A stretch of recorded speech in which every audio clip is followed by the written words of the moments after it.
Hey Virgo, Lulu here, jumping in to do your weekly reading. So this is for the sign of Virgo, but if you have strong Virgo placement anywhere else in your chart, you may also resonate with this reading. If you want to book a personal reading, you can look in the description below this and find the details of how to do that there. So thanks for being here, and your first card, Virgo, is the card of Jupiter. So let me read to you the message that came through when I bathed in this energy, and then we'll take your reading from there. Please remember to like, subscribe, leave a comment if you wish, if you resonate with this. So you've got Jupiter. I bathed in this energy on the 28th of the 10th in 2020, and that 2020, and that reduced down to 13, which is transformation, which 13 further reduces down to 4, which is Uranus. So the energy of Jupiter is so big, I could feel it speaking to me before I even connected with the body of water that is my bath. I felt soothing. It felt soothing for my body and my skin, like I need to drink that nurturance in. Especially seeing these have been such challenging days lately as the intensity of 2020 ramps up. I noticed myself wanting to learn everything and all the mystical knowledge available. Gently, Jupiter reminded me that that is too much and too big, and that we each know what we need to know at the right time. Jupiter also advises it can be wise to move at a smaller and slower pace, as that is kinder to the human body at this time and can help avoid burnout and feeling worn out. This seems kind of ironic coming from Jupiter, one of the biggest planets known for its expansive energy and growth. I'm reminded here that it comes from graceful movement and divine timing. Think of the story of the tortoise and the hare. We may have assumed, looking at these two characters, that one has a distinct advantage in the story. It was the one we saw as not having equal advantage that actually had the victory. The tortoise achieved this by honoring his own needs and moving in such a way that it was kind to himself. This was a nurturing thing to do.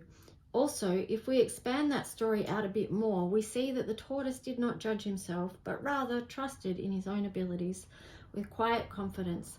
He was not boastful. He was, however, judged and made fun of by the hare, but still, that did not deter him from his own path. When we stop applying so much pressure to ourselves, we give space for our goals and ambitions to grow. We make space for the energy to flow. Think of the number 3 and the Christ light. Do you know it? It is unhurried, not anxious, but calm in the knowing and understanding of divine timing and the gifts of his life. Every day, through care and nurture, we tend to the details of our life. It can move into daily practice of gentleness upon this earth. That will be heaven. As from that place we get to see, we get to listen, to respond in a way that is kind to ourselves and others. All things are possible. We can look to Christ's example and what he demonstrated as an example of that. Although gentle and compassionate, he stood in such strength. We are asked to return to balance and move into alignment, to understand our own value as children of the sun. How do you treat and relate to yourself? Does that expand your energy and cause it, does it expand your energy or cause it to retract? Jesus renewed his energy, strength, and direction as needed. He did this by taking quiet time in connection with nature and the divine. In doing so, he got quiet enough to hear God. Connect with the color coral when you need comfort, when you need care. Remember, we grow in our own time and pace. If we walk with the energy of 3, it will be under grace. Life is not all work, it's smelling the roses. It's in understanding as one door opens, another one closes. It is cozy blankets and books you love. It's recognizing every gift from above. It's in this way we honor the child within, and connecting with them is always a good place to begin.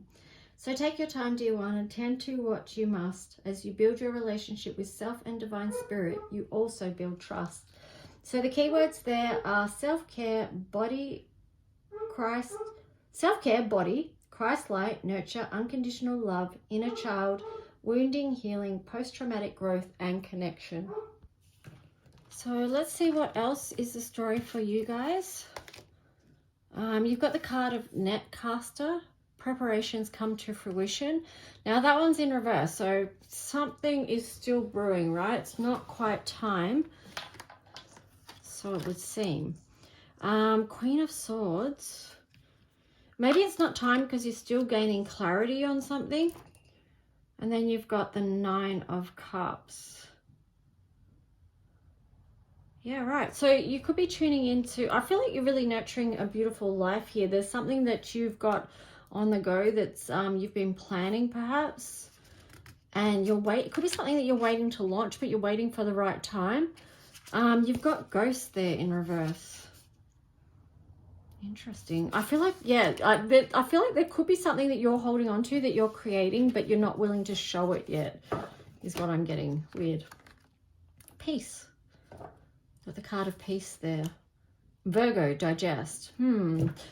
So yeah, there could be something that you're still thinking on, something that again, this feels like it's to do with harvest because of the imagery, and that relates to Virgo as well. So it could be something to do with divine timing there, and also manifesting, because we don't always share what it is we're creating with others, because people can cast shadows on what it is that we're manifesting. So yeah, you might be just keeping in your little peace bubble over here.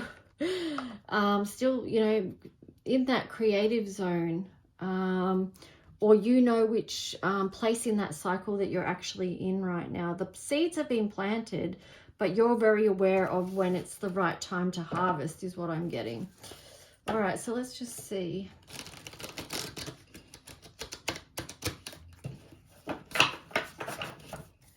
And, you know, tuning in with astrology as well can help you with when it is the right time to bring something out to the light of the day, and, you know, all that sort of stuff. So what else is the story for Virgo here? What's going on here for the week? The week ahead, what is the energy for Virgo? Okay, so you've got the Two of Wands and the Three of Pentacles. Yeah, so again, it's like it's still in process of when this manifestation is going to occur. So when it's going to become upright, when you make the decision to bring it into the physical realm and make it manifest. Because at this point, it's still in this zone. You know, it could be something that you're visioning or nurturing. Okay, so what else? Three of Wands. Yep, still in process. On the bottom there, you had the Ace of Pentacles, and then the Knight of Wands, and then the Nine of Cups. So whenever this does come up, because, you know, the door is going to open and you're going to release, let go, show whatever it is that you've been working on. Knight of Wands, you're going to be able to move forward with that. And it's going to be really a feel-good thing for you with the Nine of Cups there. So that's a positive message there, a positive energy around what it is you've been creating. So what else? It could have something to do with healing, because you've got the Star on the side there. King of Swords in reverse. The Devil energy in reverse. Okay, so I feel like you are protecting your manifestation, whatever this is. You are protecting it by keeping it quiet at the moment, because you don't want a negative energy casting a shadow on it. So the Devil in reverse is actually the protective energy. The King of Swords in reverse is the energy or person around you that may want to cast shadow on what it is that you're creating, or may plant a seed of doubt or something like that.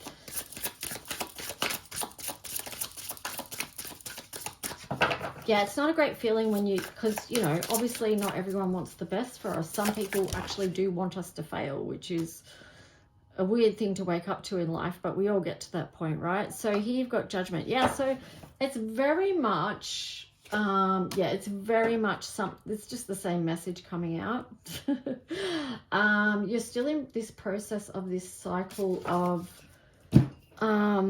yeah, it's in process. Whatever this thing is that you're creating is still in process, basically. So I would say the message here for you, because you haven't decided to bring it out yet, you haven't made that decision to release it to the world yet. There could be still something you're developing with this. And I feel like maybe whatever this is, this manifestation, and this could be a very specific reading, I don't know.